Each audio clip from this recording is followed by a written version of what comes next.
Join occupational therapist Connor Brinsmead and speech therapist Devin Bruce as they share key RPG, adaptive tabletop role-playing games where kids and teens can dream their own characters, roleplay, and be guided through a fantastic adventure. Stay tuned, it's time for Key Talks. Hello, Key Talkers. We're back for another episode of Key Talks. Today, I'm super excited to learn about something that I don't know too much about, that was introduced to me maybe 4 or 5, let's say 6 months ago. So today we're going to be talking about Key Adventure Club's newest adventure, which is called Key Role-Playing Games. For those of you who don't know, Key Adventure Club is inclusive adventures and activity programs for people of all abilities. We've been running different programs for the last 10 plus years, programs and adventures like skiing, rock climbing, Young Masters Club, which is our Taekwondo program, and we just celebrated our 16th annual festival with the Young Master Club. We've also done things like skating, capoeira, so lots of different types of adventures, but the Key Role-Playing Games is our newest one, and it was super successful. So I'm proud, excited, honored to welcome a dynamic duo, two incredible coaches from the Key Adventure, from the Key Creative team, who are really doing something awesome. So, Deanna, I don't know, do you have one of those dice? Okay, let's roll it. Let's roll it and introduce our two awesome coaches, Coach Devin and Coach Connor, to the Key Talks table. Come on out. Oh my God. Here's our awkward entry. Connor wasn't sure if we were going to give him some awkward silence on the entry, but we will not. Devin? Not Yes. awkward at all. Not awkward. For those of you who get to see the entry, you're welcome. And for those of you who don't, Connor and Devin just entered so gracefully and lovely in their characters, and we're happy to have them here, you guys. So I was sharing with the Key Talks group that Key Role-Playing Games is our newest adventure. That's part of the Key Adventure Club program. It was your guys' brainchild. I don't know a lot about role-playing games. Not many do. Not More many people do. are getting there, but a lot of people don't. Yeah. Exactly. And so in one way, I was like, maybe I should research and be prepared for this and like do a little bit of reading. And then I was like, nah, I'm going to learn today. So if you're with me, we're learning. If you already know, I think you're going to learn something new because this program has been adapted. And Connor and Devin are going to share a little bit about that with us today. So I guess maybe we could start with Key Role-Playing Games. What is that? What is Key? So Key RPG is, as you said, another one of our adventure club offers. And we get these kids together. We get groups of four to six. The pilot was just 4. And then a volunteer, which was Devin, helping out as another player. And we play 4 sessions of a role-playing game, of a tabletop role-playing game more specifically. There are millions of, well, maybe not millions, but close to that many tabletop RPGs out there. Yeah. We play one that we've created ourselves, that we've adapted to be as accessible as possible to everyone. Okay, so I want to back up just a little bit because in one way, role-playing might seem like common sense, but in another way, I'm like, well, what is role-playing? Like when you say you bring people together and you're role-playing, what does that mean? Like what is role-playing from this standpoint of Key RPG? And if you don't mind, I'm going to keep speaking, Devin, for a little. Perfect. I actually did have a thought. Okay. We could throw, like for the next minute or two, not even 30 seconds, we could show you kind of the basic essence of a role-playing game. We'll get you to play. Okay, right? Let's do it. Okay. Let's see how it rolls. This will be all off top of our head, and it won't be with any rules or with character sheets or anything, but the essence will be captured just by this little thing. So, let's see. Let's make a little character for yourself. So you can be you can say something you just want to be, but let's say if I wanted to give you a choice, you can be a smart little scientist, you can be a big, strong lumberjack, or you can be a sneaky little thief.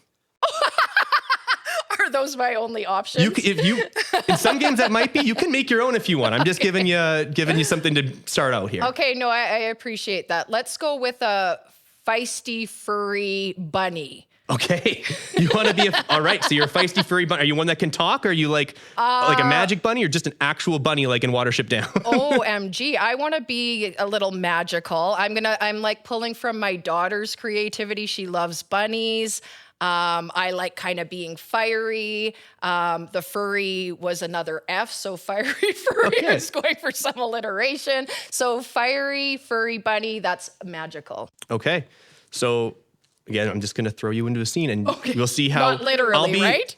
Kind of, you'll see. So I'll be acting as what would be considered a game master, and you'd be what's considered a player. And we'll just do this for like 20 seconds just to show you what the dynamic of play looks like. Okay. You're a little bunny. You wake up in your, just on the edge of your hovel, your hole.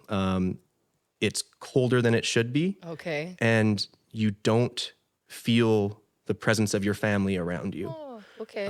You haven't yet opened your eyes. Oh. What do you do?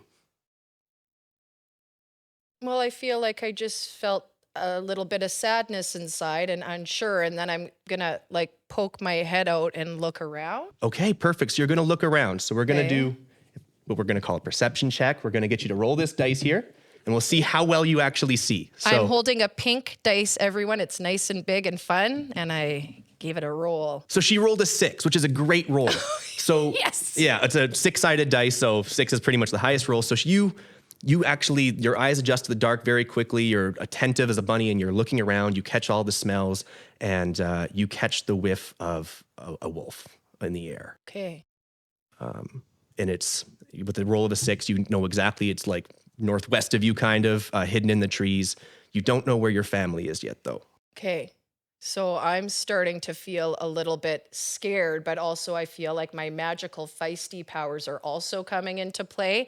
And I'm feeling like the fur is starting to like poke up like porcupine hair. And that I'm like getting ready for this wolf to approach in case he's the one who's messed with my family. So what do you do? You're just going to kind of get into a ready stance? Is that? Yeah. Okay. I'm ready. So you're just ready. Sure enough, and because you did roll that great perception, you see the wolf stalking around, sniffing. You don't get the impression that it's already fed, fortunately for you. It's a little dark, but you do. Does he like carrots? Are carrots an option? Do you want to try and befriend the wolf with carrots? I would like to try. Okay, so that's a difficult thing to do. Okay. So again, you have to roll pretty high on this dice. But if you want to go out there and try and offer the wolf a carrot and befriend it, we can see how friendly you are. And you're a very friendly, feisty bunny, so we're going to give you a +1 to this roll. Okay. So, Connor, I'm noticing... She rolled another 6. So the end of this game is that she did befriend this wolf. They became best of friends. The wolf helped her find the rest of her family, and everything is great. Anyone who's familiar with board games, this is common beginner luck. It's just the way it's always in the cards. Beginner luck? Beginner's this is luck. A skill of my creative mind. Okay, I'm just saying, RPGs, board games, it always happens. First time going, bam, that luck is there. So I'm curious, and you might already answer it, but I'm rolling the dice to determine what? To determine your success. To determine my success. That's pretty standard. I mean, there are RPGs can be done so many different ways, but a very, very common, probably across 90% of the mechanic, is the dice rolls. Okay. To determine your success if you do anything that's not a sure thing. Okay. Generally speaking, you get to add little bonuses here or there depending on how good you are at something. Okay. That's kind of a basic mechanic in a lot of RPGs, and that does show through in ours. We definitely have a lot of dice rolling in our game. And so the higher the number, the more positive outcome you're gonna, what was your rule again? What was the name of I called that one a perception check. So that's also some RPG terminology. Usually a dice roll is called a check. Okay. In a lot of cases. And yes, the higher the roll, generally, in many cases, is the more success. At least in our game, case. Yeah. And as the storyteller, what was your name? The master? The game master. Okay, the game master. So you're kind of narrating the story. I play as the whole game. If there were other characters, like if you actually spoke to the wolf, I might play as the wolf and talk to you as the wolf. I play as every character who's not a player. So you really have to have your game brain on. Absolutely. It's a lot of improv. Yeah. And the more experience you have, the better, right? Okay, I will get to improv because I think actually you both have experience in improv. So I'd love to learn more about that, and I think we'll get there. But just for the purpose of keeping on what's role-playing games, can we talk a little bit? We'll talk a little bit more about that. So the dice is sort of telling or guiding which direction the story's going to go. The master is narrating and supporting and guiding the storyline as well. Tell us more. What other pieces to it? Devin, do you want to try and answer that question? Or? Yeah, I actually had pardon me, I had a thing I wanted to add. So as a speech pathologist, I think about the words a lot. And you were rolling dice. So you could think that it's role play, R-O-L-L, but it's not. It's R-O-L-E playing. And you can role play without dice at all. So role playing is you picked your role, right? Okay. Your role was feisty, furry, fluffy, fantastic bunny, right? Yeah. And you inhabit that role and you do what that bunny would do in the best case scenario, right? You play as a character. Sometimes people, when they play role-playing games, they're just like, I want to make a super tough version of me and I'll just do all the things that I would do if I was in that world.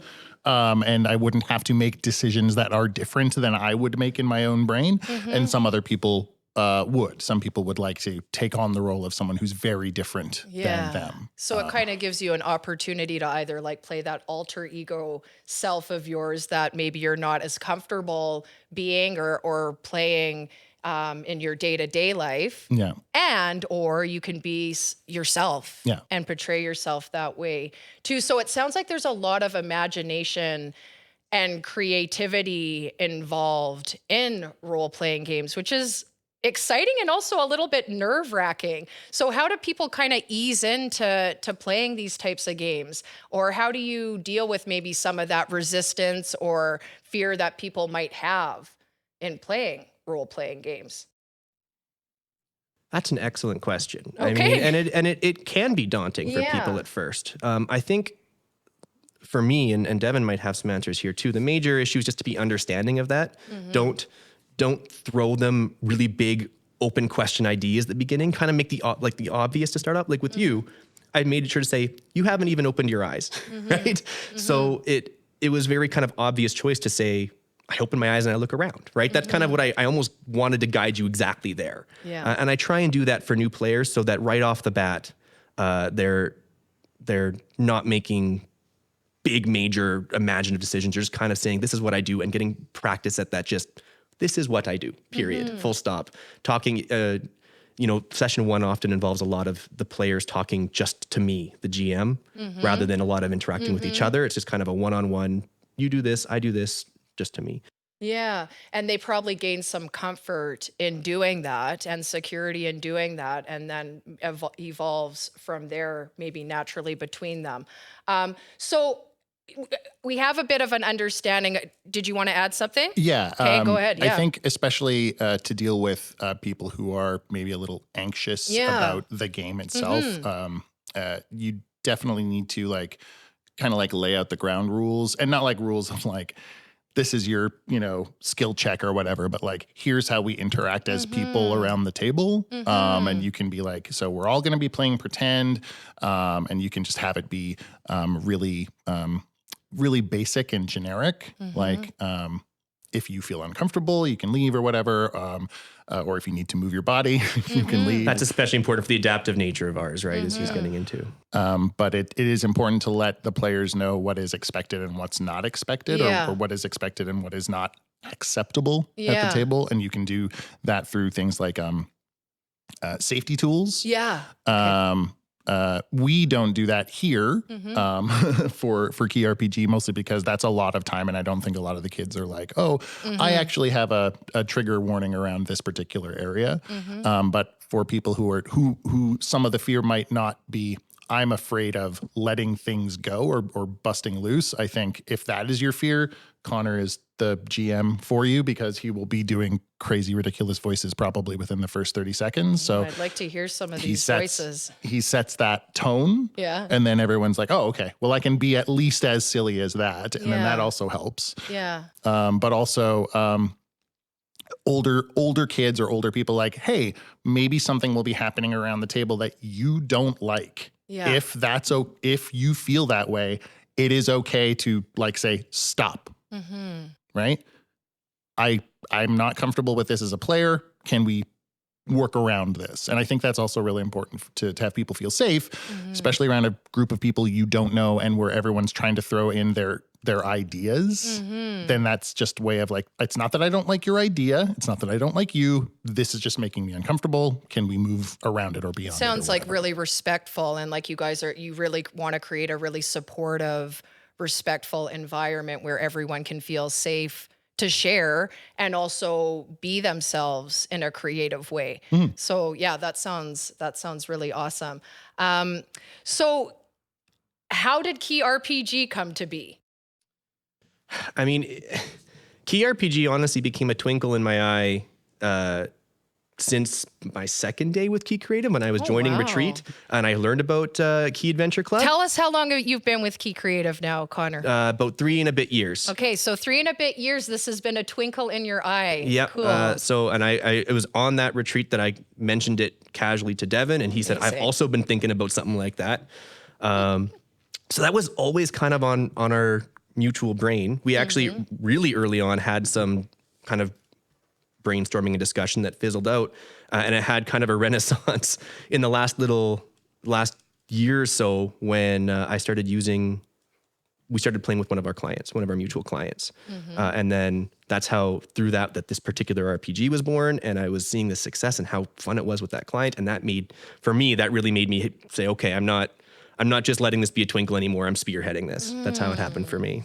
And when did that was how many years into your time with Key that you took off with it and I guess it was kind of more recently, like in the last year? So in the last year and a bit, something in there is when I've really been trying to make it happen. And it's been a lot slower than I thought it would even, but we got there. Yeah, and I'm so glad it did. And I just want to give a shout out to you, Connor, for just like putting it out there, being creative. I feel like that's what Key Creative really is all about, is like embracing your awesomeness, celebrating your strengths and talents, and then finding ways to share that in a meaningful way with others. And you created meaningful learning, both of you together in creating this program. And so again, like it's just such an honor and pleasure to have you both here and to have this successful adventure part of our program. So now I'm thinking like, okay, so it naturally came about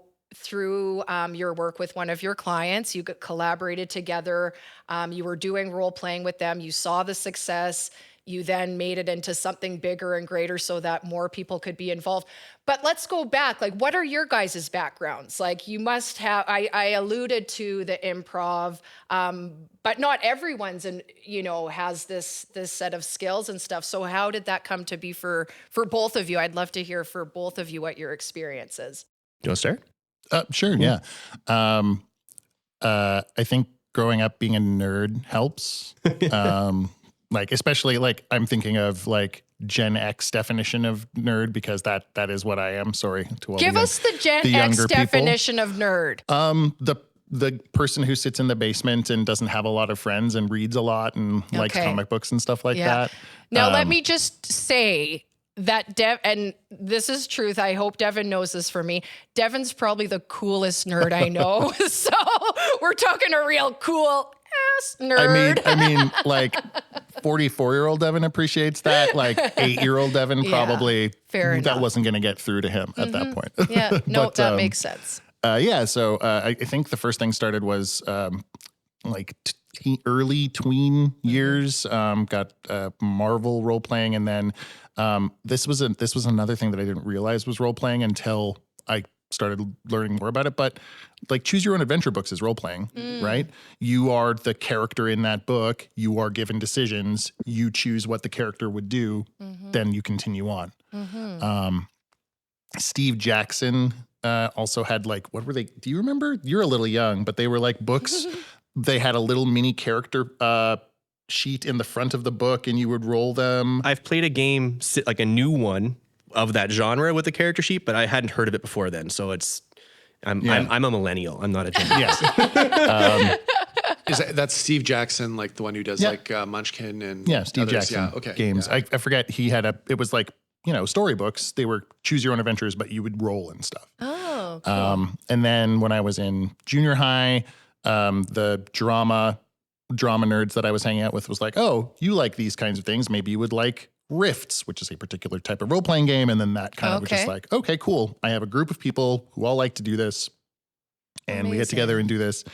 My history in general with role-playing games is you get together a group of friends. You can play anywhere from 1 to 20 sessions. And then eventually people stop being able to make the sessions, but you have fun while you're doing it or whatever. 20 sounds pretty successful. 20 was very successful. Yeah.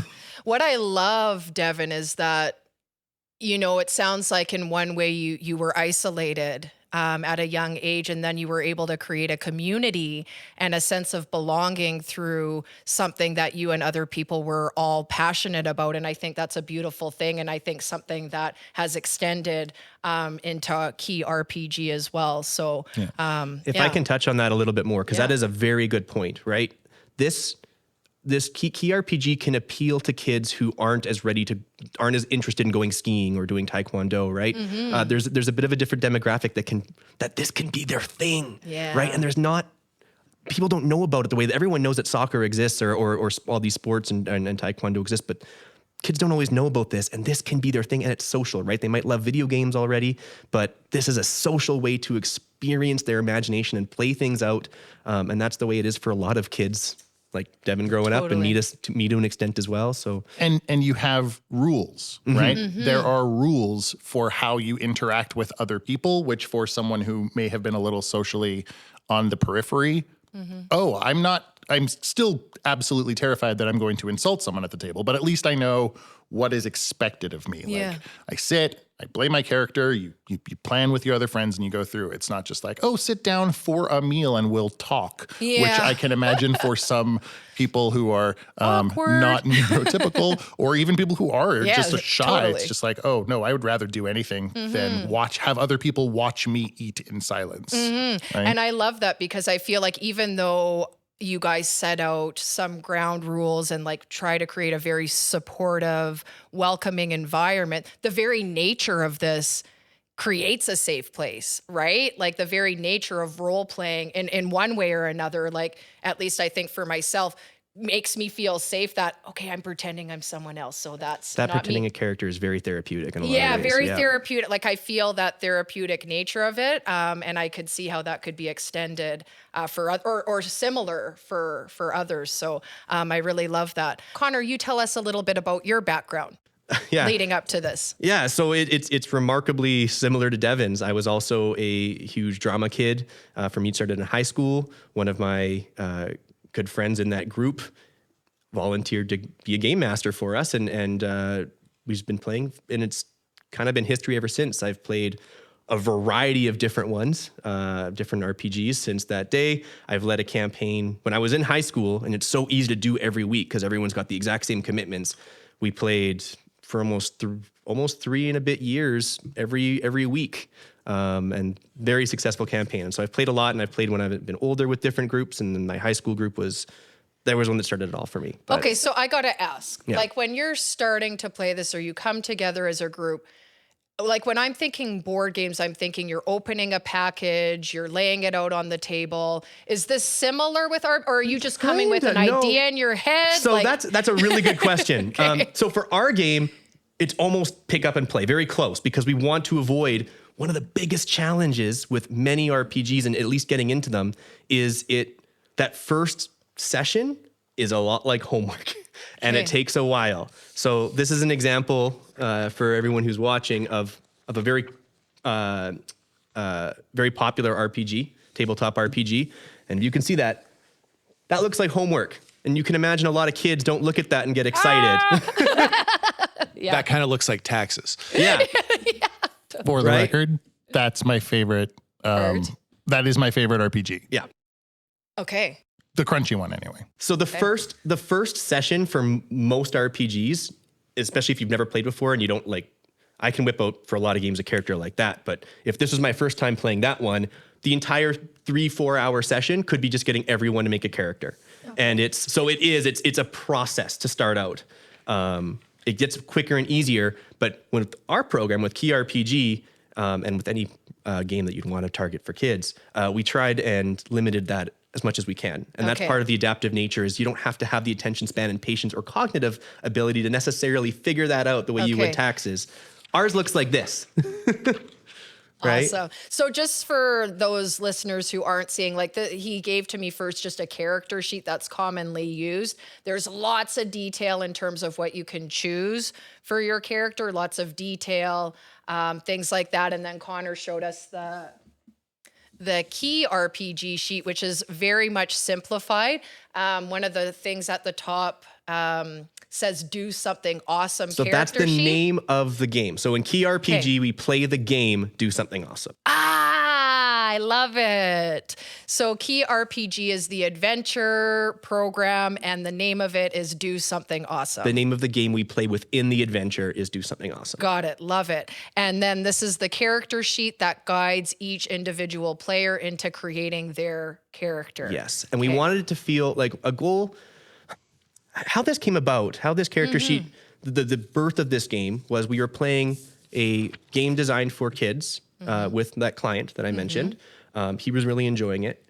His brother didn't enjoy it very much, but really wanted to be involved. So he wanted us to play with it, like get them both playing, but he didn't want to play this game because there was still a bit too much number crunching. Okay. You still had stats. So I went off the top of my head kind of with Devin about the most natural way that kids, especially young boys, kind of, maybe not especially young boys, but the way I used to play as a kid, which is just like, okay, you're going to be someone cool. What are your powers? Okay, what's one thing you're really good at? All right, let's start playing. And that's all we did. Yeah. And that was, that made for a really successful little game. He didn't end up, the little brother didn't end up playing it for a long time because even he gets bored around a table even with this, but he played for a lot longer and he enjoyed it for more. And he could be anything. There was no limitation. We didn't say, okay, here are your choices. You can be a knight, you can be an assassin, you can be a ninja. It was just, what do you want to be? And he was like, he picked a character from a Mario game. Yeah.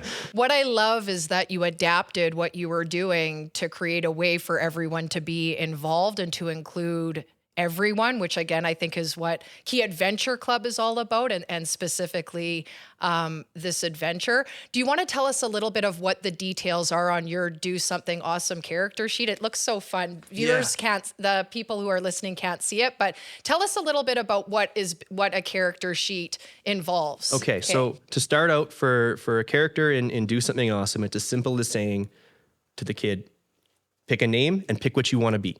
Okay. And then I have a list of examples here I can give if they need some more. Like, do you want to be a ninja? Do you want to be a princess? Do you want to be a sorcerer? And some kids love having this list and they pick from a little guide I made. It's very short, just a bunch of ideas. A lot of kids know exactly what they want to be right away.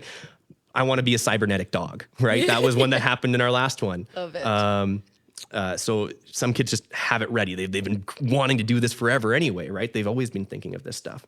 So they pick what they want to be. Then I get them to pick, at level 1, they get 2 powers. So I say, what are your powers? And it can be like a superpower, but can also be like a special weapon you have, or like something you're like an ability, a special move, right? Kids that play video games, as soon as they hear special move, that makes a lot of sense to them.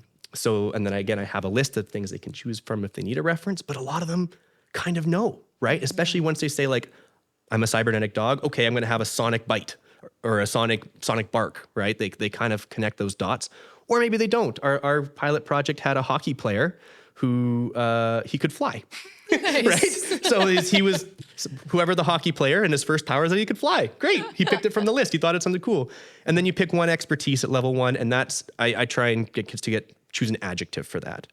So super fast, super smart, super funny, super charismatic if they want to pick a big fancy one. What were some of the ones in our pilot, Devin, that were kind of creative? I mean, super fast, super sneaky, super smart. Mine was super rich. Oh yeah, that one was really good. And then there was, I think, super friendly, was it? Super loyal. Yeah, something like that. But you pick, and that kind of guides you of it'll help you on your dice rolls, but it also gives you an idea of your character a little bit, right? And then go ahead. And then you just have an inventory for stuff that you collect throughout the adventure. You have hit points, just like in a lot of video games and most RPGs as well, tabletop RPGs, and a speed, which that's where this kind of in combat. So our game does have combat, like a lot of RPGs do, and then we bring out the grid, and it's a bit more board gamey during combat. And so the hit points and the speed come into play mostly during the combat. Very cool. I feel like that sheet is super empowering. It makes me feel like for children who maybe aren't feeling confident or have a low self-esteem, like this is also very like empowering in terms of like building confidence and self-esteem in terms of like using words that are positive. It makes me feel like, it makes me think of like positive affirmations. Yeah. Like you're have these positive affirmations that you're kind of continually reinforcing throughout the game as well, which is also amazing. So there's all these little like side pieces that are contributing there's not only the socialization and the connection and the sense of belonging, you're now also building like an internal self-esteem as well through those things. So I love that. Super cool. My mind always goes to that because I'm a big like positive affirmation, and there is a lot of that. Self-development I mean, that's a type of person. So I didn't even think of that. Devin, did you have anything you wanted to add about the character sheet in our game here?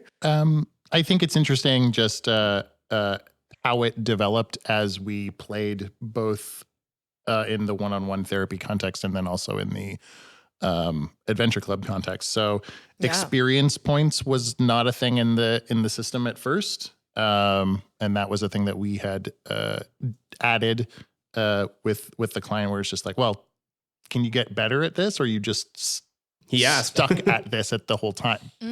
Like, do we get better? Do I get new skills? I know I get new things that I pick up, but do I get new powers or better at things? It's like, oh yeah, most games, most RPGs do have some kind of leveling up, getting better, getting experience and getting to learn more things, whether that's Roblox or do something awesome or literally anything else. So it sounds like you're setting goals in a way.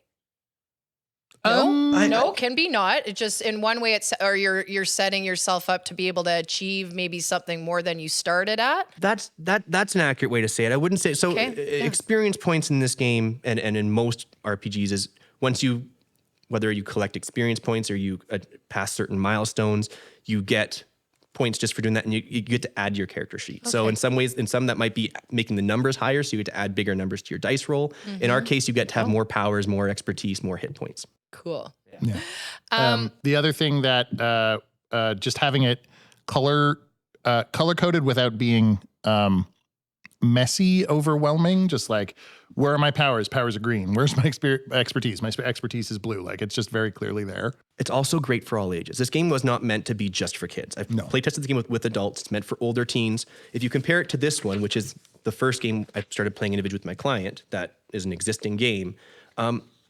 Really cool little character sheet. It's got these pictures and stuff, which are great.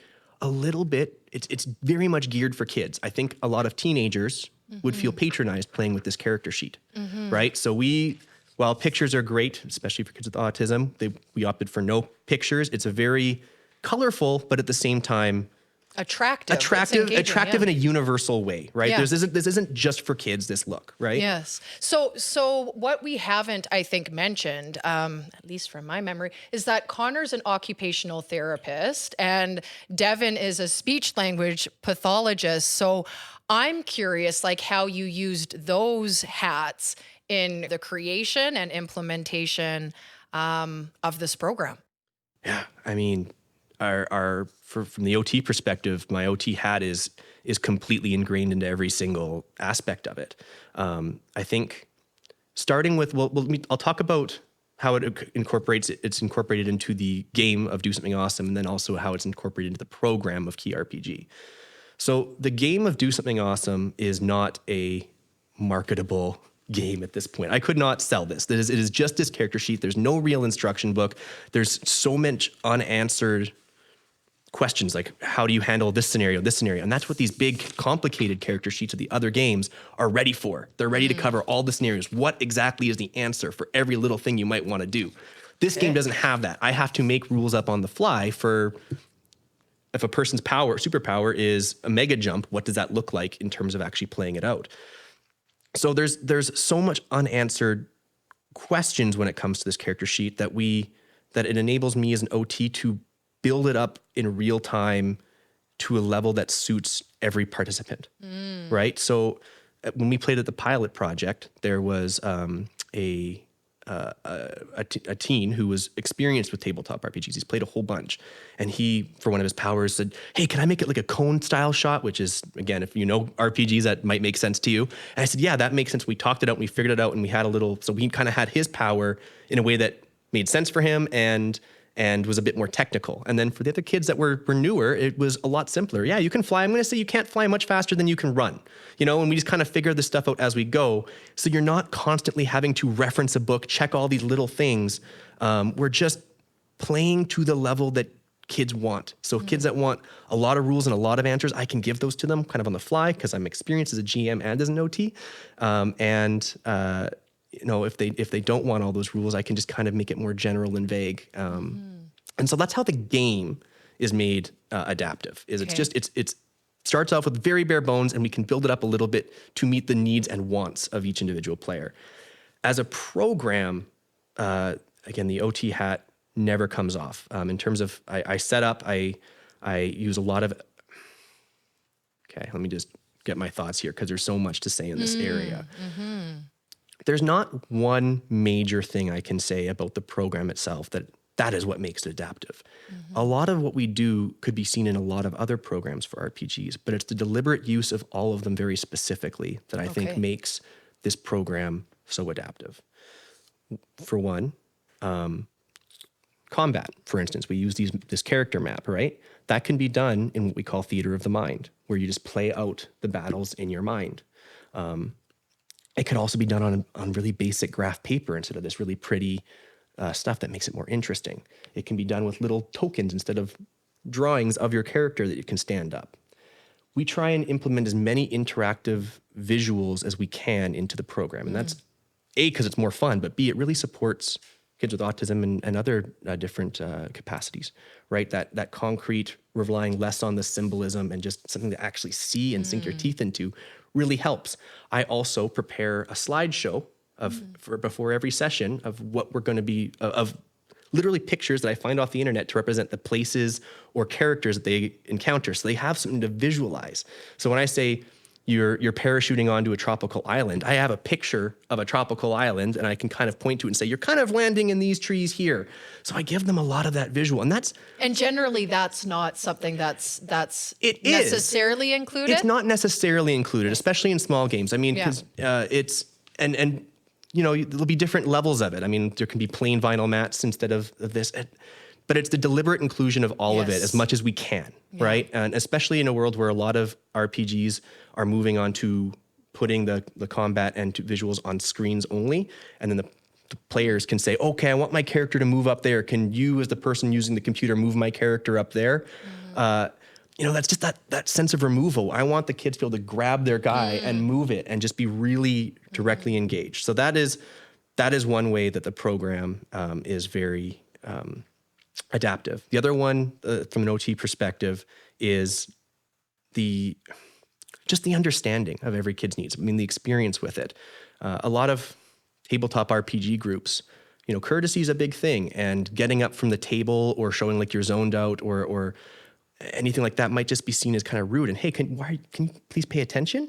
Whereas our group, we're ready for that. We tell the kids, as Devin kind of alluded to earlier, straight off the bat is, here's what's expected. You can take breaks. If you need to move, you can stand up and move. Here, bring some fidgets, right? Like we keep that space open, and we really don't shame any of that. Yeah. Even neurotypical kids need that extra support a lot of the time, right?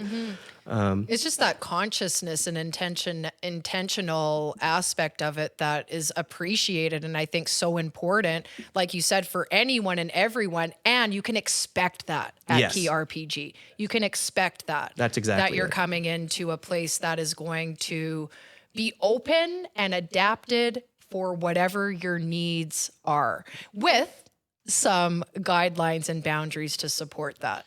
To hand it off to Devin in a second here, because one of the major incredible things about tabletop RPGs is the social nature of them. And that has also been made adaptive. And I'm hoping Devin has some comments in that area. Did you have an interjection? Yeah, well, the one thing I was thinking, like when you were saying about it, as someone who is, on the ADHD side of being neurodivergent, one of the things that I think that's kind of good about both tabletop and like RPG gaming is the fact that like those rule sets that you have implemented can be both a barrier, but also a lot of familiarity that the users are comfortable within. And I think what you've done with rolling it back quite a bit here gives them where you get to really put that OT hat on. And that's the unique function of what you're doing, in that you allow for that flexibility. Whereas sometimes in a traditional, for those who are familiarized with like an RPG setting, it's the level of how the GM has been trained to work with everyone, because you might have the one person who's just trying to railroad. They're not necessarily like this, but for this, you're dealing with the fact that you have differing interests, things where you have that one kid who, even though you're doing a campaign about, I think from the CBC article, you're talking about like the airship and defending goblins. I can talk a bit about the setting of the campaign, but I don't want to derail you. So. Yeah, but in terms of stuff like that, where like, what the kid really wants to focus on isn't necessarily in the same vein as what everything else is, but allowing for that openness and flexibility and true understanding that allows for the real inclusion of this. I really appreciate you bringing that up, because that's something I totally forgot to touch on. The fact that you can be anything in this game is a huge part of its adaptiveness, because I mean, a lot of them are set in medieval magic times, sword and sorcery, right? That's the classic. Lots of kids aren't interested in that. Some of them are sci-fi. Lots of kids aren't interested in that. In our game, you can play Thomas the Tank Engine if you wanted to, right? And kids with autism. So you can bring together Thomas the Tank. You can bring have in Thomas a the medieval Tank character. You can bring in with a ninja. You can bring in any of it, okay. and that's Oosh the Owl. Oosh the Owl, and that's could so join important in. because especially for autism, in a lot of cases, they have special interests that they really want to get to be Thomas the Tank Engine or whatever. This is a truly inclusive program, from like the actual participants to the fictional, imaginative characters. To harken back to the setting that we've been using, it's called the All Planet. And so I tell the kids in the beginning that this world is basically a world where everything exists. If you gave infinite number of kids infinite amount of Lego and just said go, that's the kind of world this is. So there's dragons living alongside accountants and businessmen and trains that live, like it's just all there. And so I can do whatever I want with it. Truly a master. Yeah. So Devin, tell us about your role and how speech language pathology has sort of informed your role and participation and creation. Pardon me. Mm-hmm.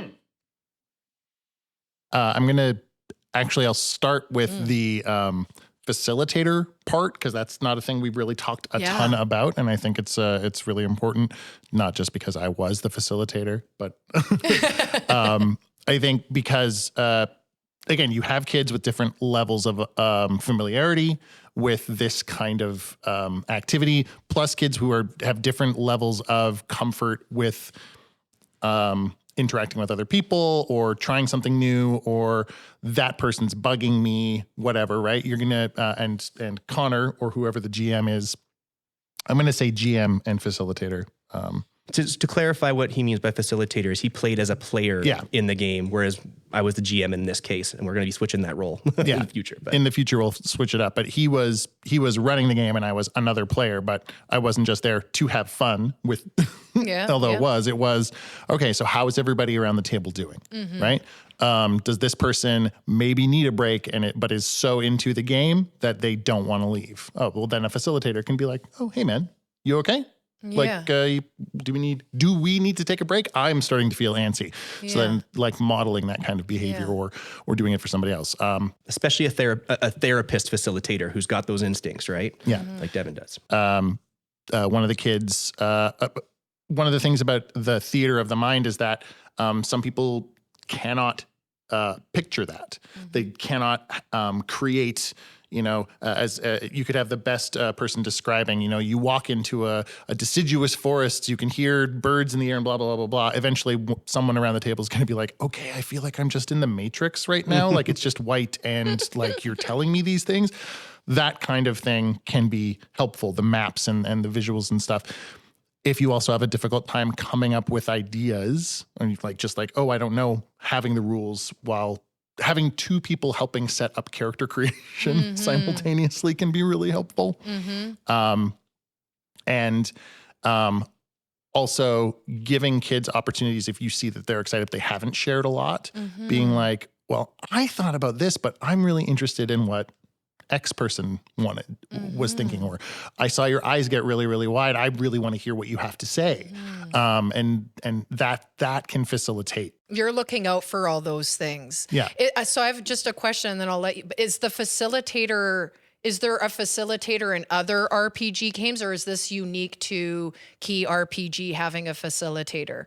I mean, good question. I can tell you that it's not like a thing for any group of friends getting together. Yeah. There might be for other camps geared towards children. I bet you it's fairly common to have another adult be the player. I'm not sure, but that is not a requirement to tabletop RPGs. That's for sure. That is a specific supporting kids tool. Yeah. But for Key RPG, I could see that being just a key, Key, like piece to facilitating the whole process or game playing happening, right? So I could see that being really valuable and important in supporting participants. It absolutely is. Even beyond, as Devin was talking about, with the making sure everyone's okay and helping keep everyone at the table feel regulated and engaged and having fun, even just for playing the game, right? Because if, as he mentioned, if a kid's having a tough time coming with an idea in the moment or they're thinking, as the GM, I can step into those situations and I do if needed, but it's better if it's coming from the other player, because then that's that camaraderie. We're the team and he's the game. And you actually kind of want that bit of separation, and that gives it some of that cohesive, like, we're a gang. I'm your helper here. We're a team. I'm not helping you because I'm the adult in the room helping you. I'm helping you because I'm on your team with you, and we have to solve this problem that Mr. Big Bad GM here is throwing at us, right? And yeah, you don't have You're to the have wolf. you don't have to have an antagonistic relationship with the game master, but it can definitely help. And a facilitator can show the kids who aren't comfortable with how to, like, this is what I want to do. Oh, okay. Well, if that guy can say, I want to do something really silly with the character, maybe I can put out one of my silly suggestions and see if it works. Cool. So, like, to be a model in that way as well. So, Devin, tell us, we understand a little bit more about the facilitator's role. Now tell us a little bit about the SLP hat and how that's incorporated. From a communication perspective, I mean, there's a lot going on. Specifically language, like, I can just get the language stuff out of the way. RPGs and Key RPG is good for new vocabulary words, right? Like glistening leaves. Oh, maybe they don't know what glistening is. That's a new word. I know as a kid, I picked up a lot of new words and concepts by reading RPG books. So, like, from a purely language perspective, that's really interesting.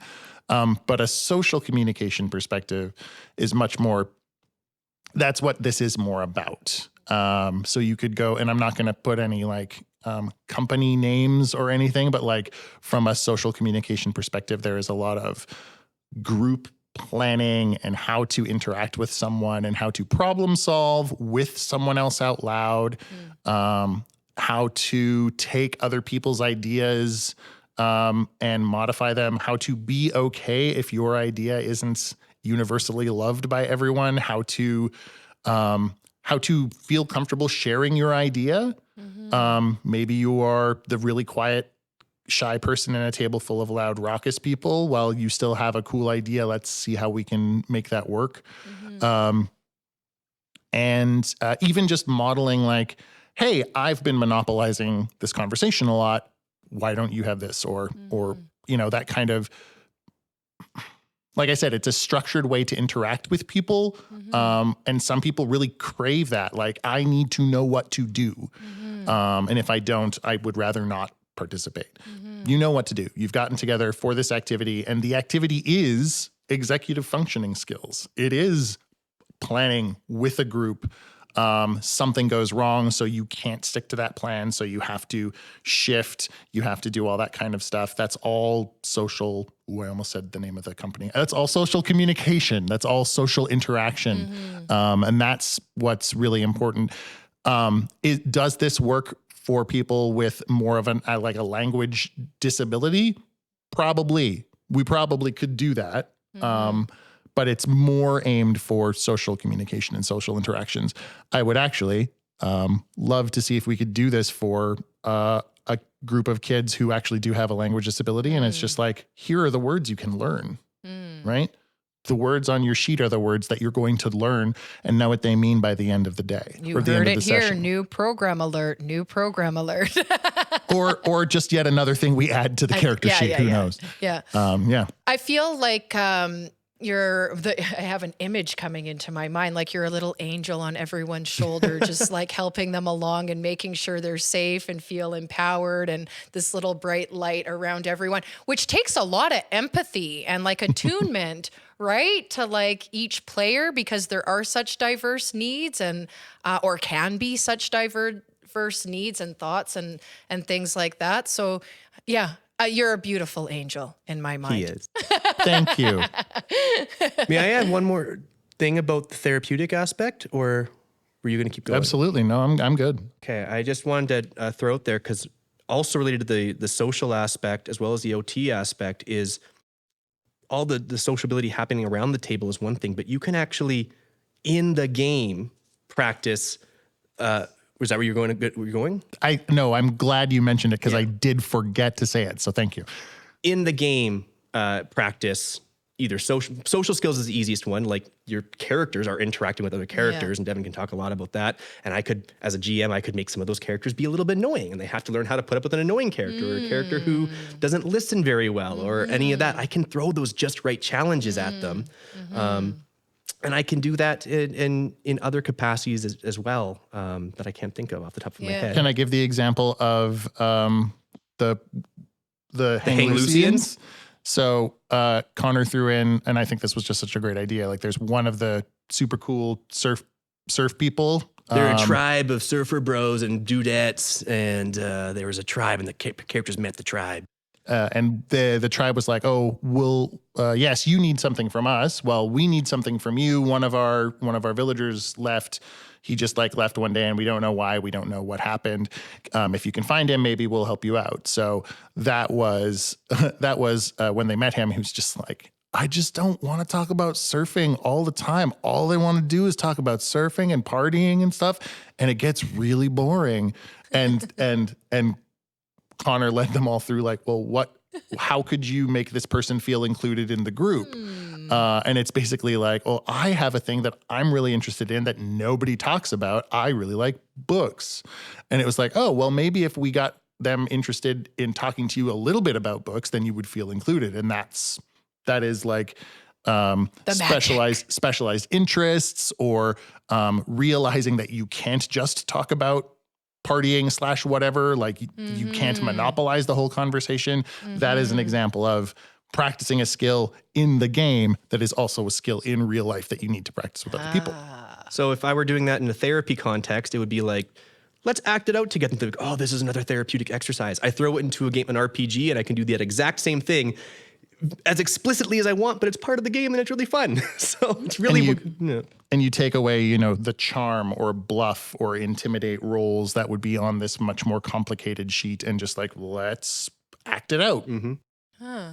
I might let them roll dice though too, like, because even if they say the perfect thing, it might not land, right? Like sometimes even if you say the right thing, people might not be forgiving. And then so they roll the dice and they might still roll the dice. Oh, you rolled a 1. He doesn't like you still. Even though you said the right thing, he doesn't like you. Let's practice that.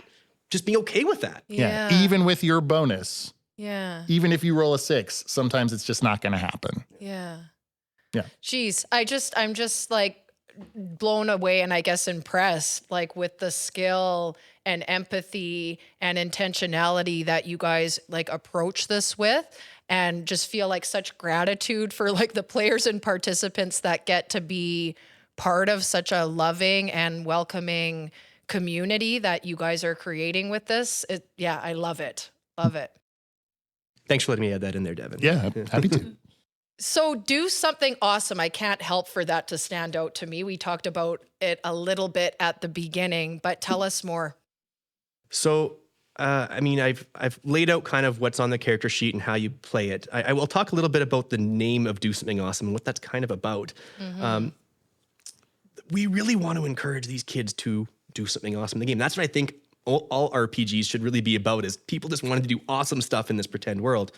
So a really important mechanic of our game is if you do something awesome. So if the player does anything that I, as the GM, deem is really cool, the player can roll 2 dice to see if they succeed instead of 1 and take the higher result. Cool. So that really encourages that creativity, right? Kids, because unlike a lot of RPGs, you don't have a huge advantage over the bad guys in my games. Like, because you both are rolling D6s, not adding too much to the rolls, right? So if you want to really make sure you win, you got to be creative, and the kids are good at that. And this is another place where I can work on that just right challenge with finding creativity and put on my OT hat is what constitutes an awesome roll or something that's awesome is very different for every kid. I had one kid in the pilot group who he was attacking someone in a combat, and he said, I karate chop him instead of I attack him. And that was the first time I was like, hey, that's really cool. You said you karate chopped him. That's different, right? Roll 2 dice for that, right? So, and he was brand new, shyer kid. So that made him really excited. He got that moment of, wow, I did something awesome. And he got to roll, and it was really fun.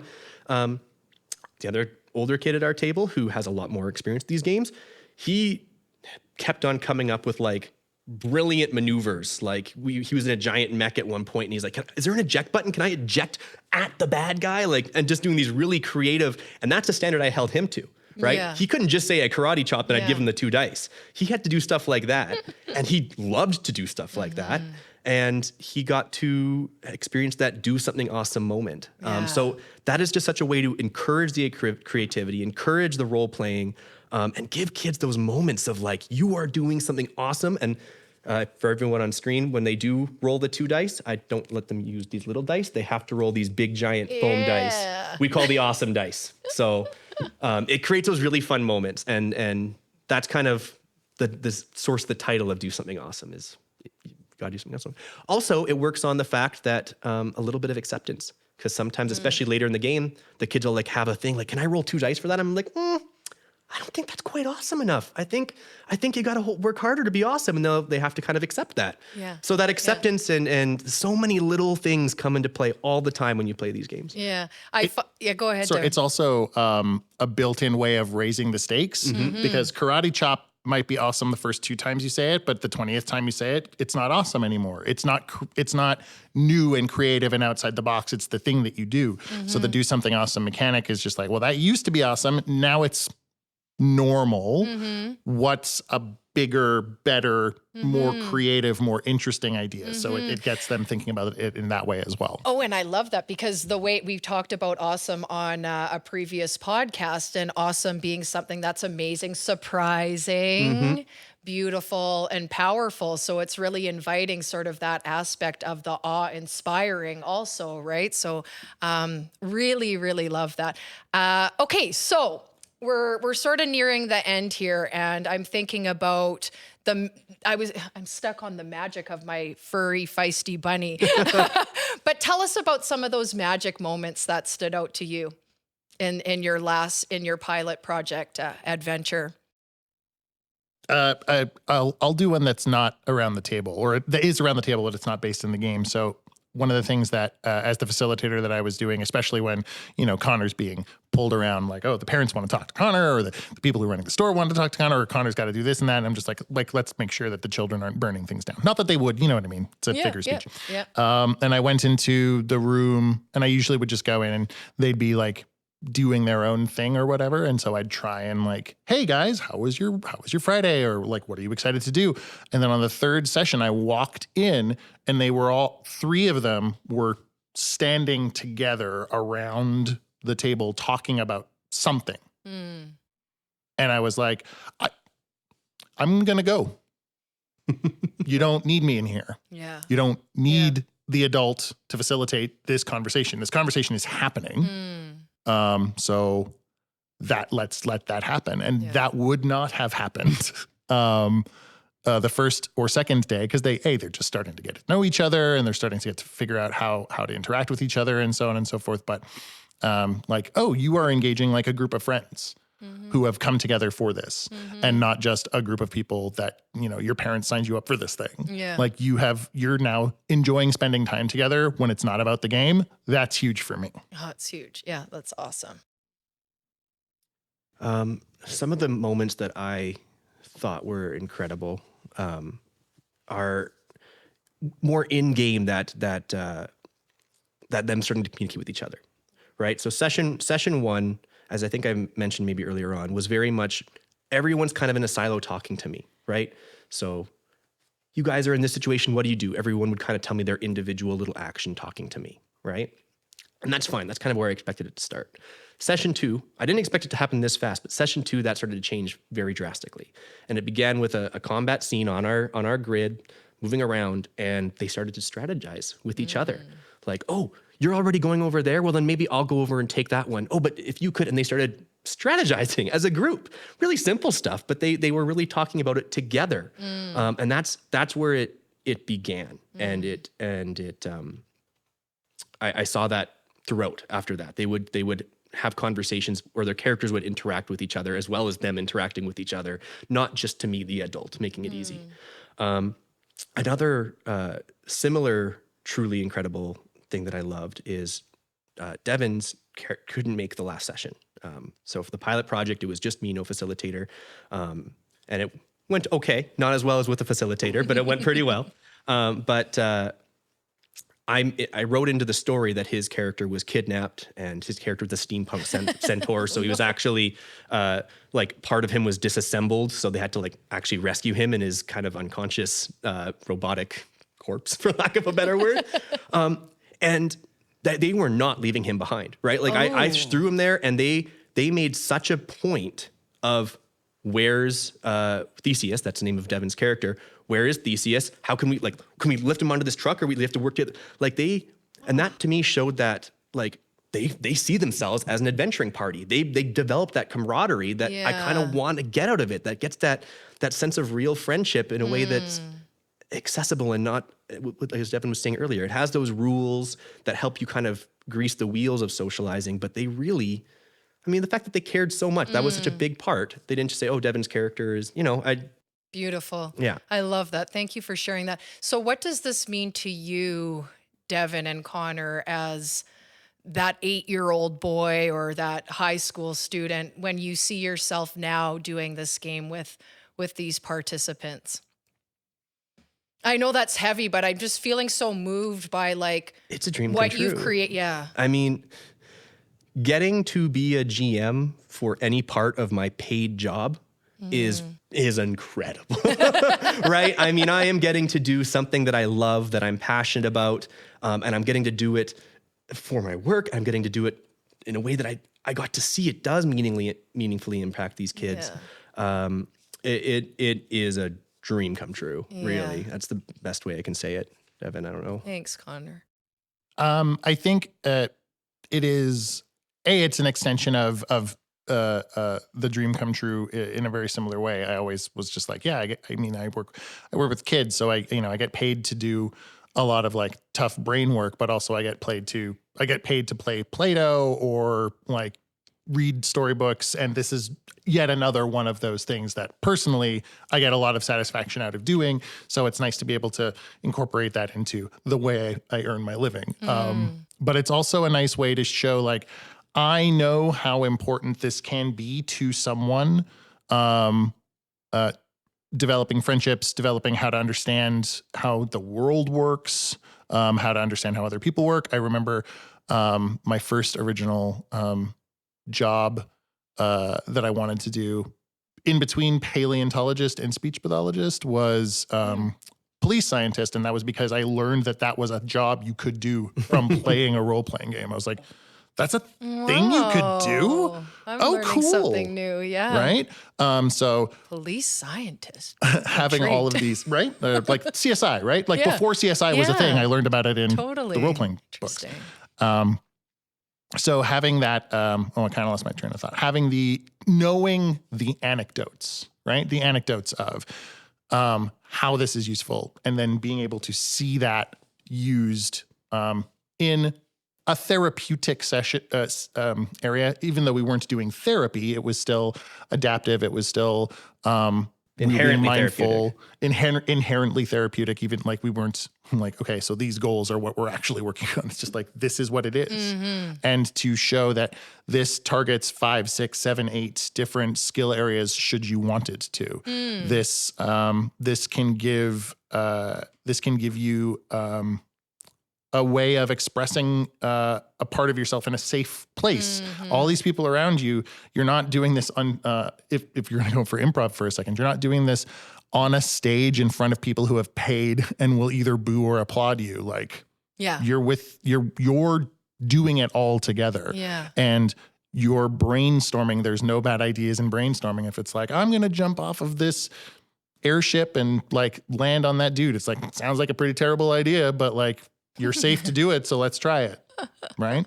Yeah. Can I add one more thing to this exact train of thought? No. Devin and I are not the first to think of applying tabletop role-playing games to therapy in any regard. This is actually an emerging trend that we're kind of on the bottom floor of.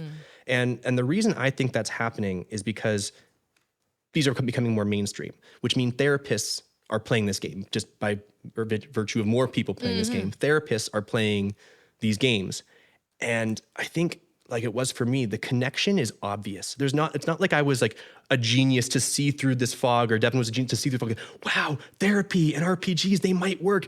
It's so obvious as someone if you've played these games for your whole life, the value in them.